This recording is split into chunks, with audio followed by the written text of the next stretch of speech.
प्यारे दोस्तों, all time TV channel में आपको वेलकम कहते हैं। आज हम आपको IPL 2018 के फाइनल में मिलने वाली प्राइज मनी के बारे में बताएंगे। जैसा कि आप जानते हैं कि IPL 2018 ऑलरेडी स्टार्ट हो चुका है और इसका 11th एडिशन जारी है। इस एडिशन में टोटल 60 मैचेस खेले जाएंगे। फाइनल मैच 27 मई 2018 को मुंबई में खेला जाएगा। IPL इस वक्त सबसे बड़ी और अमीर तरीन क्रिकेट लीग है, जिसमें सबसे ज्यादा पैसा कमाया जा रहा है। इस वक्त बाकी सब लीग IPL के मुकाबले में पीछे हैं और वो इसको दूर दूर तक नहीं पकड़ पा रहे। सिर्फ 17 करोड़ रुपए IPL में खर्च किए गए हैं विराट कोहली, शर्मा और धोनी के लिए, यानी उन तीनों ने 17 करोड़ रुपए दिए हैं।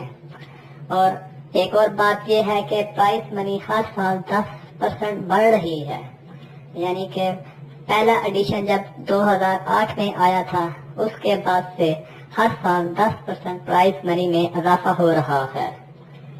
इस साल 2018 के फाइनल में मिलने वाली रकम $4 मिलियन है, जो कि सबसे ज्यादा है, और रनर अप को $2 मिलियन दिया जाएगा। इसके अलावा थर्ड और फोर्थ पोजीशन पे आने वाली टीम को $1.5 मिलियन की खतीर रकम दी जाएगी। तो इसका मतलब ये हुआ कि टोटल $8 मिलियन फाइनल के वक्त प्राइज डिस्ट्रीब्यूशन के तौर पर दिया जाएगा। इसके अलावा Pune super giant and Gujarat line, जो कि लास्ट 2 एडिशन में IPL की तरफ से खेल रही थी, उनको डिसमिस कर दिया गया है, यानी ये 2 टीमें इस साल नहीं खेल रही।